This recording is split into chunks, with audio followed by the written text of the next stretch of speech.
Details చూస్తే నకిలీ విత్తనాలు ఎరువులు విక్రయించే వ్యాపారులపై ఉక్కుపాదం మోపాలని సీఎం రేవంత్ రెడ్డి అధికారులను ఆదేశించారు. సచివాలయంలో వ్యవసాయ శాఖ అధికారులతో ముఖ్యమంత్రి రేవంత్ రెడ్డి, మంత్రి తుమ్మల నాగేశ్వరరావు వానాకాలం పంటల సాగుపై సమీక్షా సమావేశాన్ని నిర్వహించారు. ఇక ఈ సందర్భంగా వానాకాలం పంటల సాగుకు సన్నద్ధంగా ఉండాలని వ్యవసాయ శాఖ అధికారులను సీఎం ఆదేశించారు. ఇక అన్ని జిల్లాల్లో సాగు విస్తీర్ణానికి సరిపడేయన్ని విత్తనాలు, ఎరువులు అందుబాటులో ఉండేలా చూడాలన్నారు. నకిలీ విత్తనాలు, రైతులను మోసం చేసే కంపెనీలు, వ్యాపారులపై కఠిన చర్యలు తీసుకోవాలని సీఎం హెచ్చరించారు.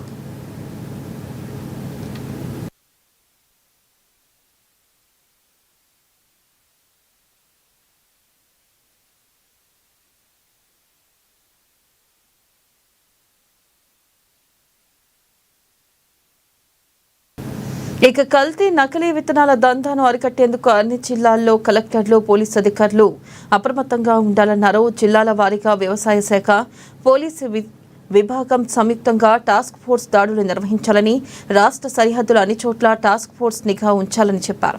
రైతులను మోసం చేసే వారిపై కఠినంగా వ్యవహరించాలని అధికారులను సీఎం హెచ్చరించారు. ఎవరెవరు కల్తీ విత్తనాలు విక్రయిస్తున్నారు, ఎక్కడ నిల్వలు ఉన్నాయి, ఎక్కడి నుంచి రవాణా అవుతున్నాయనే వివరాలన్నీ అధికారులకు సమాచారం ఉందని, ఎవరిని ఉపేక్షించకుండా చట్ట ప్రకారం చర్యలు తీసుకోవాలని అన్నారు. ఇక నకిలీ దందా చేసే వ్యాపారులపై పీడీ యాక్ట్ కేసులు పెట్టాలన్నారు. విత్తనాలు, ఎరువులకు సంబంధించి రైతులకు ఎలాంటి ఇబ్బందులు లేకుండా అన్ని జిల్లాల కలెక్టర్లు, ఎస్పీలు, పోలీస్ కమిషనర్లతో మాట్లాడాలని సీఎస్ రామకృష్ణారావును సీఎం ఆదేశించారు.